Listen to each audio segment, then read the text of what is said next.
देखिए क्वेश्चन है अगला, hexadecimal refers to the number system. Hexadecimal संख्या प्रणाली नंबर पद्धति किसे रिफरेंस करता है, संदर्भित करता है? बेस 10 या बेस 16 या बेस 8 या बेस 15। तो देखिए ये क्वेश्चन है नंबर सिस्टम का, ठीक है। तो नंबर सिस्टम के बारे में थोड़ा सा आप लोग बता दें, है ना, और जिनको अगर नहीं पता है तो वो डिटेल में देख लीजिए कि नंबर सिस्टम में कौन कौन से नंबर सिस्टम होते हैं। बाइनरी नंबर सिस्टम होता है, ठीक है, बाइनरी नंबर सिस्टम होता है। बाइनरी नंबर सिस्टम में 2 अंक आते हैं, 0 और 1 आता है, ठीक है, और जिसका बेस कितना होता है, 2 बेस होता है। इसके बाद आता है ऑक्टल नंबर सिस्टम, दूसरा ऑक्टल नंबर सिस्टम, ठीक है, ऑक्टल नंबर सिस्टम। ऑक्टल में 0 से लेकर के कितने अंक तक होते हैं, 7 0 1 2 3 4 5 6 7। ऑक्टल में का बेस कितना होता है, तो ऑक्टल का बेस कितना होता है, 8 होता है। और ऑक्टल में सबसे मैक्सिमम नंबर कितना होता है, 7 होता है। इसके बाद third number decimal, decimal number system. Decimal number system में कितने अंक होते हैं, 0 से लेकर के 9 तक अंक होते हैं। डेसिमल नंबर सिस्टम का बेस कितना होता है, तो डेसिमल नंबर सिस्टम का बेस कितना होता है, 10 होता है, ठीक है। इसके बाद हेक्साडेसिमल, अगला है हेक्साडेसिमल। तो hexadecimal number system, hexadecimal number system में कितने अंक होते हैं, यहां पर 16। इसके बाद यहां पर 0 से लेकर कितने होते हैं, 0 से लेकर के 9 तक, 0 से 9, 0 से 9 और ए से लेकर के ए बी सी डी ई और एफ इतने हो गए, है ना। तो 0 से 9 तक कितने हो गए, 10, और 10 है ये 5 15, तो कुल कितने हो गए, 15। अच्छा ये हेक्साडेसिमल का बेस कितना होता है, तो इसका जो बेस होता है तो 16 होता है, ठीक है। ये इतना हमने पॉइंट बता दिया आपको। अब एग्जाम के दृष्टि से, नेक्स्ट एग्जाम के दृष्टि से आपको याद रखना है, सभी के पॉइंट याद रखना है। बाइनरी में 2 नंबर होते हैं, 0 1, इसका बेस कितना होता है 2। ऑक्टल में 0 7, कुल कितने अंक होते हैं, 8। डेसिमल में 0 से लेकर 9 अंक होते हैं, कुल होते हैं 10। हेक्साडेसिमल का बेस कितना होता है, 16, और कुल अंक कितने अक्षर होते हैं इसमें, हाँ इसमें होते हैं 15, 0 से लेकर के 9, और यहाँ पे A B C D E F तक होते हैं, ठीक है। सर बाइनरी का रिपीट कर दीजिए। बाइनरी में 0 1। चलिए अच्छा, हम बाइनरी नंबर और से डेसिमल, डेसिमल से बाइनरी यानी कन्वर्जन भी बता देते हैं, नंबर सिस्टम में कन्वर्जन भी बता देते हैं, क्योंकि कन्वर्जन भी एग्जाम में पूछता है, ठीक है। तो चलिए यहां पे हम लोग करते हैं कि डेसिमल को बाइनरी में बदलें, है ना। हम लोग पढ़ते हैं convert, convert decimal to binary, ठीक है, convert decimal to binary, decimal को बाइनरी में कन्वर्ट करना, ठीक है। इसको कैसे करते हैं, तो जैसे मान लीजिए आपके पास ये नंबर दिया गया है 25, ठीक है, हाँ थोड़ा सा फोन बड़ा कर लेता हूं, ठीक है, ये 25 दिया है। 25 किस में है, ये है डेसिमल में, ठीक है, डेसिमल में है। इसे हमें कन्वर्ट करना है किस में, बाइनरी में कन्वर्ट करना है, ठीक है, क्वेश्चन मार्क, और इसे कन्वर्ट करना है किस में, बाइनरी का बेस कितना होता है, 2 में। यानी कि 25 को आपको 0 1 0 1 में कन्वर्ट करना है, यानी कि बाइनरी में कन्वर्ट करना है, ठीक है। तो कैसे कन्वर्ट करेंगे ये ध्यान रखना है ना। मैं एक एग्जांपल देता हूं, सेम इसी तरह से सभी किसी भी डेसिमल को बाइनरी में बदल सकते हैं, ठीक है। इसके लिए क्या करते हैं, कि अगर आपको 25 को डेसिमल को बाइनरी में बदलना है तो 25 को डिवाइड करेंगे कितने से, 2 से, ठीक है, ये 2 से डिवाइड करिए, तो यहाँ पर 2 से डिवाइड करेंगे 25 को, तो यहाँ पर भागफल कितना आएगा, देखिए अगर आप 25 को डिवाइड करते हैं, ठीक है, 2 से, ठीक है, ये 2 से आपने डिवाइड किया तो कितना आया, 2 एकम 2, ठीक है, ये कट गया, और यहाँ पर 5 आया और 2 दूनी 4, शेष में कितना आया, 1 आया। तो जो शेष फल आएगा आपको इधर लिख देना है, राइट साइड में लिख देना है, और जो भागफल आता है ये वाला भागफल तो आपको कहाँ लिख देना है, यहाँ पर, ये यहाँ पे लिखना है 12 लिख देना है। ऐसे ही सभी करना है।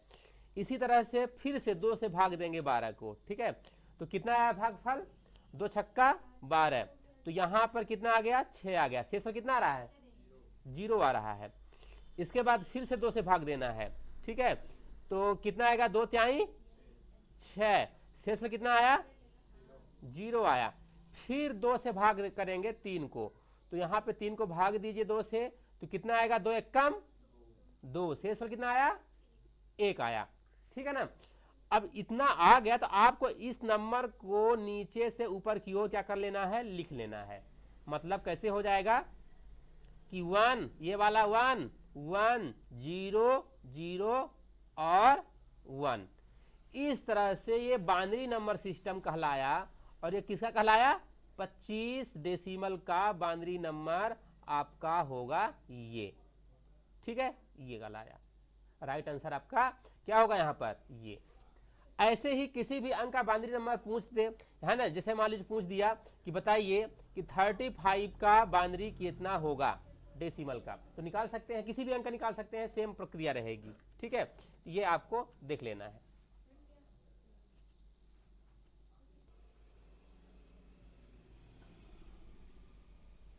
नेक्स्ट देखते हैं, नेक्स्ट हम लोग करेंगे conversion from binary to decimal,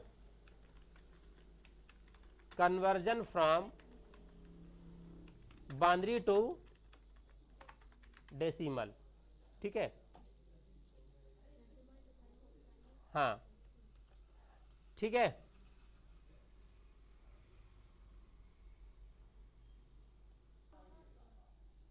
अगला नंबर दिया है 10101, ये किसमें दिया है, बाइनरी में दिया है। आपको इसे कन्वर्ट किस में करना है, डेसिमल में, convert into decimal, question mark, यहां पे बदलिए इसको बेस 10, डेसिमल बदलना है, ठीक है। तो ये तरीका क्या होता है इसके लिए कि बाइनरी टू, ये क्या है, बाइनरी टू, हाँ, बाइनरी टू डेसिमल, ये कन्वर्ट करना है आपको, ठीक है। इसके लिए तरीका क्या होता है कि आप ऐसा करिए, इस अंक को सीधा सीधा लिख लीजिए, 1 0 1 0 1, ठीक है, लिख लिया सीधा सीधा। इसके बाद सभी को मल्टीप्लाई करिए, कितने से, 2 से मल्टीप्लाई करिए, सभी किससे मल्टीप्लाई करिए, 2 से मल्टीप्लाई करिए, सभी को 2 से मल्टीप्लाई करिए, ठीक है, सभी को मल्टीप्लाई बाई 2 करिए, और सभी जितने भी 2 आपने लिखा है, मल्टीप्लाई किया है, सभी का बेस स्टार्ट करिए यहाँ पे पावर कहाँ से, 0, 2 की पावर 0, 2 की पावर 1 1, 2 पावर 2, ये हो गया 3, ये हो गया 4, ठीक है। अब सभी को क्या कर दीजिए, प्लस कर दीजिए, ठीक है, सभी को कर दीजिए प्लस कर दीजिए। इसके बाद अगला क्या करना है आपको कि सभी को सॉल्व कर लेना है। इनको सॉल्व कैसे करेंगे कि देखिए, किसी भी अंक का पावर अगर 0 हो जाता है तो क्या हो जाता है, 1, यानी कि आपने पढ़ा होगा कि x की पावर 0 बराबर कितना होता है, 1 होता है, यानी कि x यानी कोई भी नंबर हो सकता है। अगर किसी भी नंबर का पावर 0 होता है तो क्या अंक हो जाता है, 1 हो जाता है। तो क्या हो गया यहाँ पर, 1 हो गया, इंटू 1 प्लस ये कितना हो गया, ये किसी भी अंक को आप 0 के साथ मल्टीप्लाई करके क्या हो जाता है, वो 0 हो जाता है, प्लस 2 की पावर 2 कितना हो गया, 4, 4 1 जा 4, ठीक है, प्लस यहाँ पर ये क्या हो जाएगा, पूरा 0 हो जाएगा क्योंकि 0 के साथ मल्टीप्लाई है ना यहाँ पे, तो 0 हो गया। इसके बाद अगला है 2 की पावर 4 कितना होगा, 2 दूनी 4 दूनी 8 दूनी 16, 16 कम 16, यहाँ कितना हो गया प्लस 16 हो गया, ये हुआ 16। अब सभी को यहाँ पर क्या कर दीजिए, प्लस कर दीजिए, कितना आता है 16 4 20 और 20 1 21, यहाँ 21, यानी कि आपका जो बाइनरी था 10101, इसका डेसिमल कितना हो जाएगा 21 होगा। ये इस तरह से हम लोग इसको सॉल्व कर पाएंगे। तो इस तरह से किसी भी नंबर को, किसी भी बाइनरी नंबर को डेसिमल में कन्वर्ट कर सकते हैं। Okay,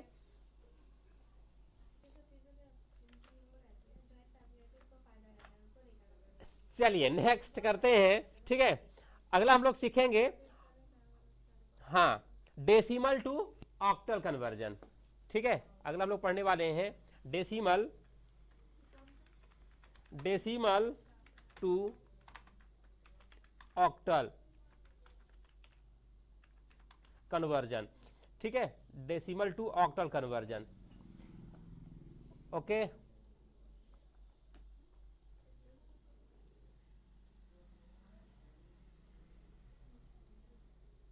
decimal to octal conversion.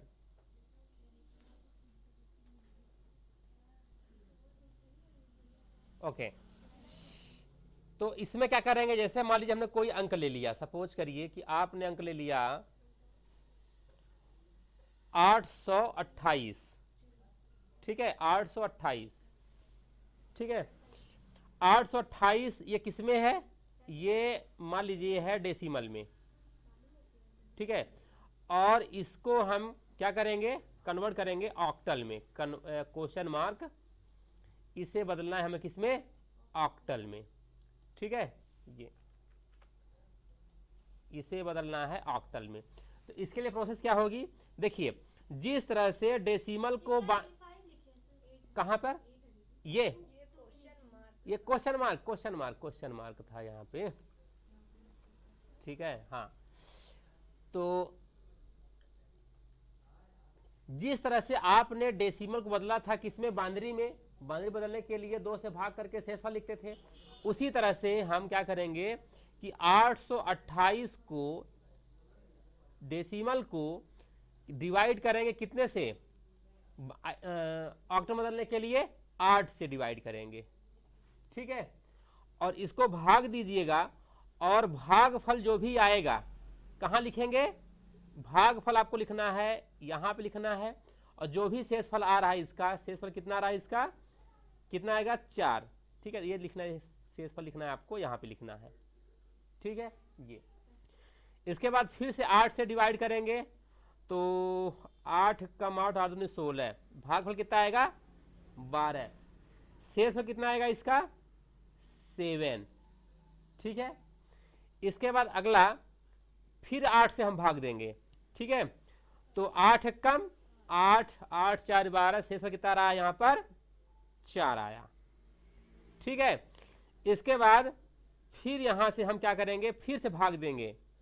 ठीक है, एक बार हम क्या करेंगे, फिर से भाग देंगे। ठीक है, यहां पर, और यहां पर भाग न खाए लब्धे शून्य, ये हो गया आपका यहां पर 0। ठीक है, यहां पे 0 लगा दे पहले ही, भाग न खाए लब्धे शून्य।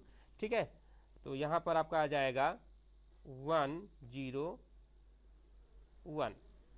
ये इस तरह से आपका क्या बन जाएगा, ये इस तरह से नीचे से ऊपर की ओर लिखिएगा, तो इसका हो जाएगा, क्या हो जाएगा, बाइनरी 1 4, 0 नहीं लिखेंगे, 0 तो छूट जाएगा, 1 4 7 4। ठीक है, इस तरह से आपका ऑक्टल का बाइनरी, यहां पर डेसिमल का ऑक्टल हो जाएगा 1474। ठीक है, इस तरह। नेक्स्ट करते हैं हम लोग conversion from hexadecimal to decimal. हाँ, conversion from hexadecimal to decimal. ठीक है, हेक्साडेसिमल टू डेसिमल। ठीक है, अगला हम लोग ये पढ़ने वाले हैं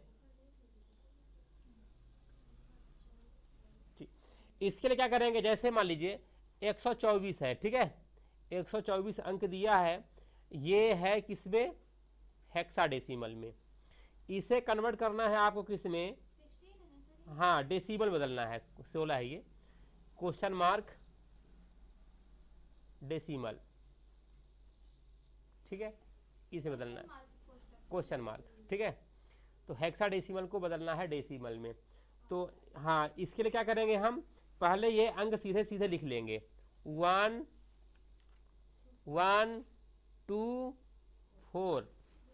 अब सभी को किसमें बदलना है आपको, ये हेक्साडेसिमल, हाँ तो हाँ डेसिमल बदलना है ना, तो आपको क्या करेंगे, इंटू 16,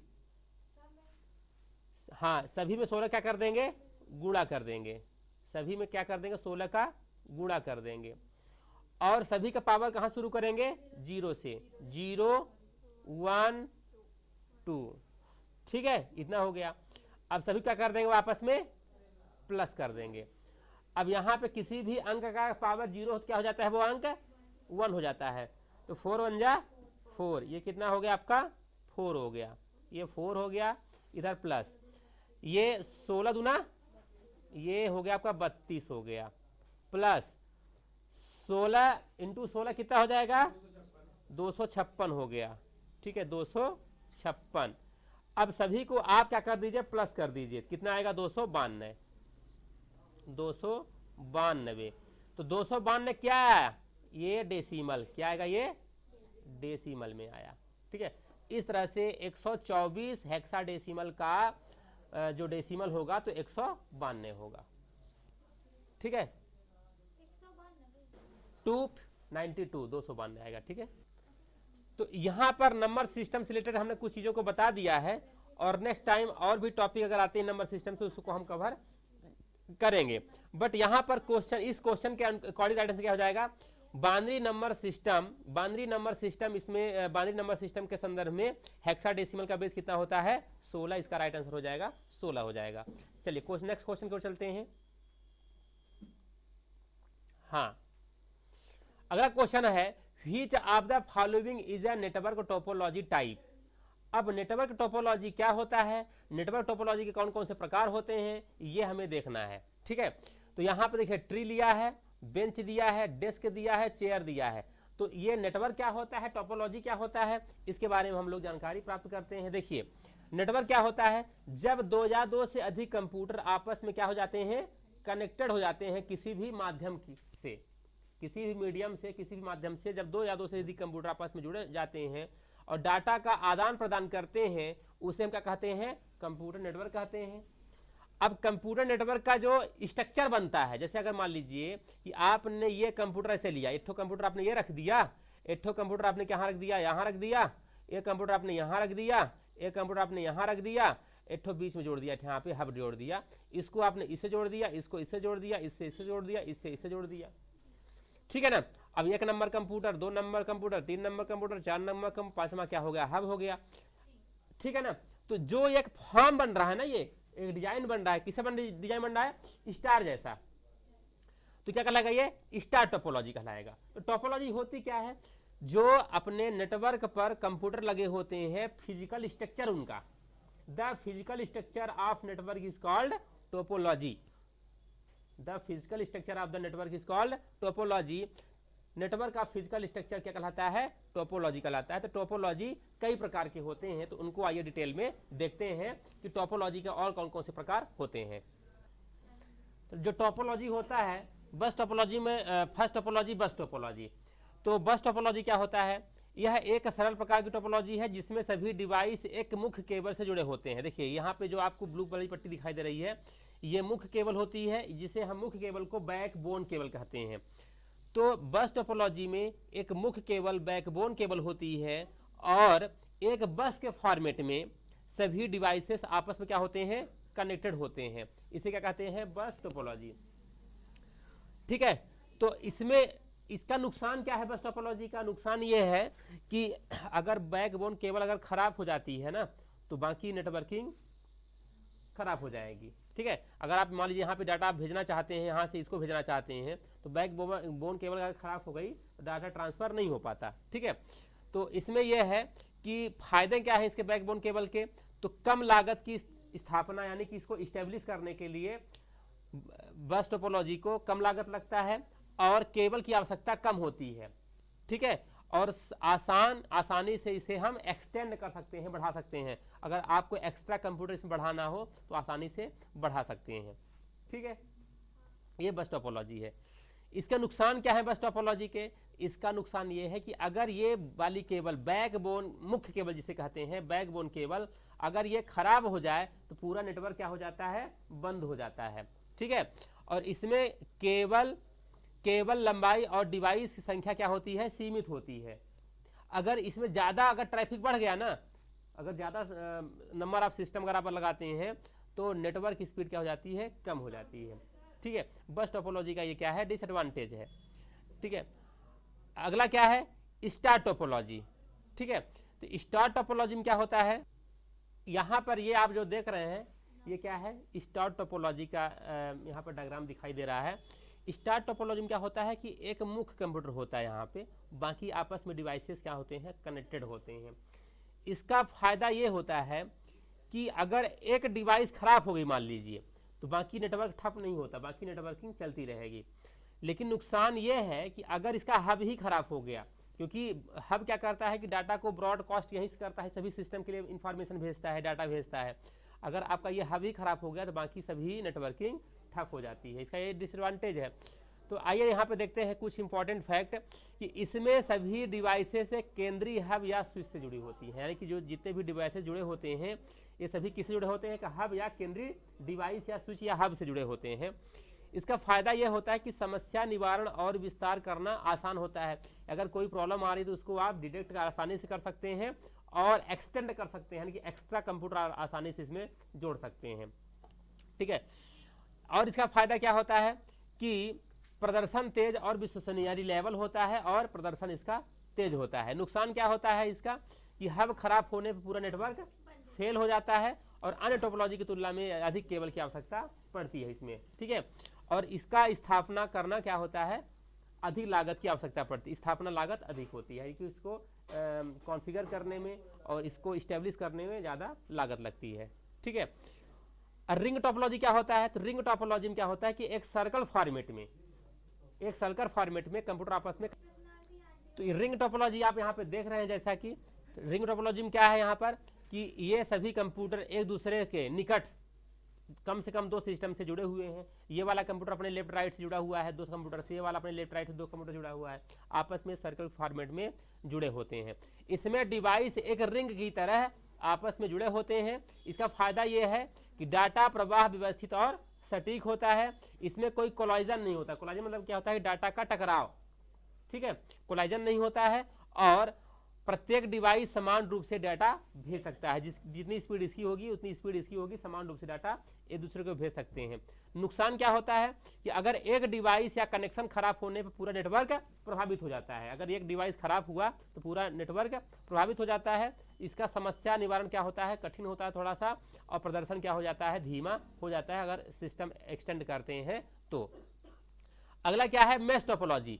तो मैश टोपोलॉजी सबसे रिलायबल है क्योंकि मैश टोपोलॉजी में सभी कंप्यूटर आपस में जुड़े होते हैं, ठीक है। इस तरह से एग्जाम्पल आप देख रहे हैं, किसका एग्जाम्पल है, मैश टोपोलॉजी का। मैश टोपोलॉजी में क्या होता है कि जितने भी कंप्यूटर होते हैं ना आपस में सभी जुड़े होते हैं। जैसे ये वाला कंप्यूटर देखिए, इससे भी जुड़ा है, इससे भी जुड़ा है, इससे भी, इससे भी, इससे भी, इससे भी, यानी कि सभी आपस में जुड़े हुए हैं। अब आपस में जब जुड़े हैं एक दूसरे से, फायदा क्या हो सकता है, इसका फायदा ये हो सकता है कि अगर ये कंप्यूटर मान लीजिए खराब हो गया कंप्यूटर, ये तो बाकी आपस में कनेक्टेड तो है ना, ये इससे भी कनेक्ट है, ये इससे भी कनेक्ट है, ये इससे भी कनेक्ट है, इससे कनेक्ट है। तो अगर ये खराब भी हो गया ना, निकाल के साइड कर दो, कोई दिक्कत नहीं, आपस में कनेक्टिविटी बनी रहेगी, इसका फायदा हो गया। नुकसान क्या हो सकता है इसका, नुकसान ये हो सकता है कि देखिए केबल की संख्या ज्यादा है तो ज्यादा केबल की आवश्यकता पड़ती है, यानी थोड़ा सा कॉस्टली पड़ता है। और दूसरी बात यह कि अगर इसमें कोई समस्या आती है ना, तो इसको जटिल समस्या अगर आ गई तो ढूंढने में प्रॉब्लम जाती है, ठीक है। तो इसके कुछ यहाँ पर फायदे और नुकसान भी हैं। तो इसमें आइए देखते हैं क्या है, इसमें प्रत्येक डिवाइस अन्य सभी डिवाइस से क्या होते हैं, जुड़े होते हैं। फायदे क्या है, एडवांटेज क्या है इसका, कि डेटा के लिए कई मार्ग उपलब्ध होते हैं, यानी कि एक दूसरे से आपस में कनेक्टेड होते हैं तो कई मार्ग क्या होते हैं, उपलब्ध होते हैं। एक लिंक खराब होने पर भी नेटवर्क प्रभावित नहीं होता। अगर एक नोड खराब हो गया तो बाकी चलते रहेंगे, ठीक है। यह क्या होता है, ज्यादा रिलायबल होता है, मतलब कि अगर एक खराब हो गया तो बाकी चलेगा ही, तो ये क्या होता है, विश्वसनीय होता है। नुकसान क्या है कि केबल की आवश्यकता ज्यादा पड़ेगी, क्योंकि आपस में कनेक्टेड करेंगे तो केबल ज्यादा लगेगी। स्थापना यानी कि इसको इस्टेब्लिश करने में, बनाने में और इसके रख रखाव में ज्यादा जटिलता होती है, कॉम्प्लेक्सिटी ज्यादा होती है, ठीक है। डिवाइस बढ़ाने पर प्रबंधन कठिन हो जाता है। अगर आप एक्स्ट्रा डिवाइस बढ़ाएंगे इसमें तो थोड़ा सा इसको मैनेज करने में प्रॉब्लम जाएगी। अगला क्या है, ट्री टोपोलॉजी। तो ट्री टोपोलॉजी में क्या होता है कि एक हायरार्किकल फॉर्म में बना होते हैं, यानी कि एक मेन क्या होता है, पेरेंट होता है, बाकी चाइल्ड होते हैं। यहाँ पे इस तरह से ट्री टोपोलॉजी में क्या होता है कि जो कंप्यूटर होते हैं ना, एक हायरार्किकल फॉर्म में, ट्री स्ट्रक्चर फॉर्म में आपस में कनेक्टेड होते हैं, और जो मेन कंप्यूटर होता है उसे क्या बोलते हैं हम लोग, पेरेंट या रूट कंप्यूटर, है ना, और बाकी कहलाते हैं चाइल्ड, ठीक है। तो यह स्टार और बस टोपोलॉजी का संयोजन होता है। तो अगर आपसे कोई क्वेश्चन पूछता है कि बताइए कि स्टार और बस टोपोलॉजी का संयोजन कौन सा टोपोलॉजी होता है, उसे क्या बोलते हैं, ट्री टोपोलॉजी। ट्री टोपोलॉजी में स्टार और बस टोपोलॉजी दोनों का मिश्रण होता है, दोनों को मिलाकर के क्या बनता है, ट्री टोपोलॉजी। इसके फायदे क्या हैं, इसका फायदा यह है कि नेटवर्क विस्तार करना आसान है। अगर इस सिस्टम में बाकी जोड़ना है, आपको 2 सिस्टम और जोड़ दीजिए, 2-4 सिस्टम और जोड़ दीजिए, उसके नीचे और जोड़ दीजिए, तो इसको एक्सटेंड करना, बढ़ाना क्या होता है, आसान होता है। त्रुटियों का पता लगाना सरल होता है। अगर आप यहाँ प्रॉब्लम आई, कहाँ जाएंगे सीधे देखने, इसके जस्ट ऊपर वाले नोड में देखेंगे, फिर इसको जस्ट ऊपर वाले नोड में देखेंगे, इस तरह से इसको पता लगाना आसान होता है। और इसका क्रम संरचना के आधार पर प्रबंधन करना आसान है। पदानुक्रम यानी कि स्टेप बाय स्टेप, जैसे कि इसका रूट कौन सा है, ये है, इसका रूट कौन सा है, टॉप वाला है, तो ये क्रम में इसका एरर का पता लगाना आसान होता है। इसका नुकसान क्या होते हैं, तो नुकसान ये होता है कि मुख्य केबल पर निर्भरता। अगर इसकी मुख्य केबल ऊपर से ही अगर रूट खराब हो गया तो बाकी नेटवर्क फेल हो जाएगा, अधिक लागत की आवश्यकता पड़ेगी, ठीक है। डाटा ट्रांसफर ट्रांसमिशन धीमा हो सकता है अगर नंबर ऑफ सिस्टम बढ़ाते हैं तो। अगला क्या है, हाइब्रिड कंप्यूटर। तो हाइब्रिड में क्या होता है, जिसे हम मिश्रित टिपोलॉजी कहते हैं, तो इसका फायदा क्या होता है, यह लचीलापन और अनुकूलता होता है और बड़े और जटिल नेटवर्क के लिए उपयुक्त होता है, ठीक है। किसी भी टोपोलॉजी को नुकसान को कम कर सकती है। इसके नुकसान क्या होते हैं, इसके नुकसान ये होते हैं कि डिजाइन और इसका जो प्रबंधन होता है कठिन होता है, स्थापना और रखरखाव महंगा होता है और जटिलता बढ़ सकती है, ठीक है। तो यहाँ पर ये टोपोलॉजी से रिलेटेड कुछ इंपॉर्टेंट फैक्ट है, इन्हें हम एग्जाम के दृष्टि से ध्यान रखना है, ठीक है। तो यही क्वेश्चन क्या है कि which of the following is a network topology. Network topology इसमें से कौन सा एक है, तो कौन सा है, ट्री टोपोलॉजी होता है, जबकि क्या नहीं होता है, ये नहीं होते हैं, ठीक है। तो ये थ्योरी अगर आप पढ़ लेते हैं तो क्वेश्चन करने में आसानी हो जाएगी, ठीक है। अगला क्वेश्चन यहाँ पर देखते हैं। अगला क्वेश्चन यहाँ पर है कि which of the following is the beam of the used in CRT monitor. तो अगला हम नेक्स्ट लेक्चर पढ़ेंगे कि मॉनिटर क्या होते हैं, types of computer monitor and it's advantage and disadvantage, कौन कौन से मॉनिटर होते हैं, उसके प्रकार कौन कौन से होते हैं, उनको डिटेल में हम लोग देखेंगे, ठीक है।